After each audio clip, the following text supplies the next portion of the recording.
तपाईको मोबाइलमा मेरो भिडियो आयो, एकदमै खुसी लाग्यो मलाई। जति सक्दो शेयर गरिदिनुस् है। अब प्रत्यक्ष निर्वाचनबाट प्रधानमन्त्री राष्ट्रपति चयन गरिनुपर्छ साथीहरू।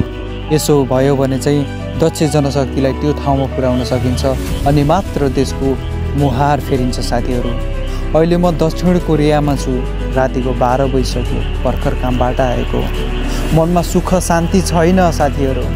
दिनभरि काम गर्यो, बेलुका आयो। अनेकन समस्याहरूले अनेकन तनावहरूले सताउँछन्।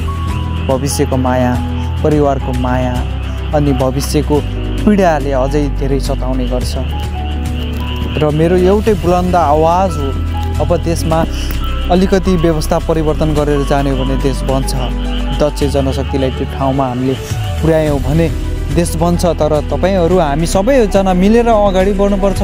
अब देश बचाउनका लागि राजा बोलाउने होइन, दक्ष जनशक्तिलाई त्यो ठाउँमा पुर्याउनुपर्छ साथीहरू। अनि मात्र देशले मुहार फेर्छ। हामी सबैजना लागि परौँ।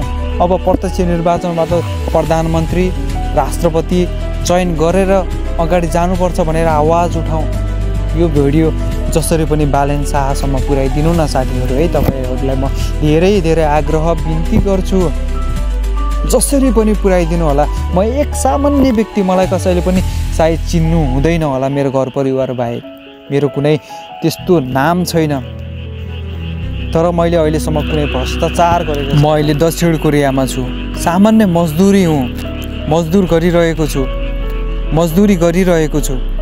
तर मलाई कुनै लोभ लालच छैन। तर एउटै कुराले मात्रै सताउँछ, त्यो भविष्यको चिन्ताले। भविष्यमा के गर्ने कसो गर्ने कुनै ठेगान छैन, केही छैन। तर हामी अब गर्न सक्छौँ। प्रधानमन्त्री पद र राष्ट्रपति पदमा चाहिँ अब हामीले दक्ष जनशक्तिलाई पठाउनका लागि हामीले आवाज उठाउँ, आन्दोलन गरौँ। अब राज आऊ देश बचाऊ होइन कि, अब चाहिँ हामीले यो तरिकाले जानुपर्छ। अनि मात्र गयौँ भने देश विकासतर्फ जान्छ। प्लिज साथीहरू, प्लिज तपाईँहरू नहिचकिचाउनुहोस्। यो भिडियोलाई सुनिसकेपछि, हेरिसकेपछि नहिचकिच्याउनुहोस्। जति सक्दो सेयर गरिदिनुहोस्, बालेन शाहसम्म पुर्याइदिनुहोस्। बालेन शाहले यदि प्रत्यक्ष निर्वाचनबाट प्रधानमन्त्री र राष्ट्रपति चयन गरिनुपर्छ, यसको लागि हामी सबैजना एकजुट भएर आन्दोलन गर्नुपर्छ, सिंहदरबार घेर्नुपर्छ।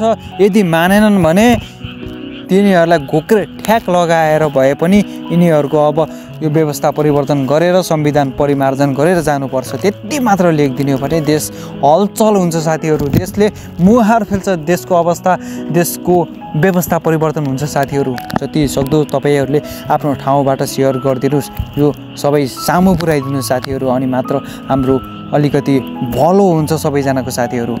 तपाईँले मलाई सब्सक्राइब गर्नु पर्दैन, सेयर मात्र जति सक्दो गरिदिए हुन्छ साथीहरू। अहिले रातिको 1 बज्न लागिसक्यो, अब म सुत्नुपर्ने हुन्छ। अब भोलि फेरि अर्को भिडियोमा भेटौँला। ओके, गुड नाइट साथीहरू, गुड नाइट।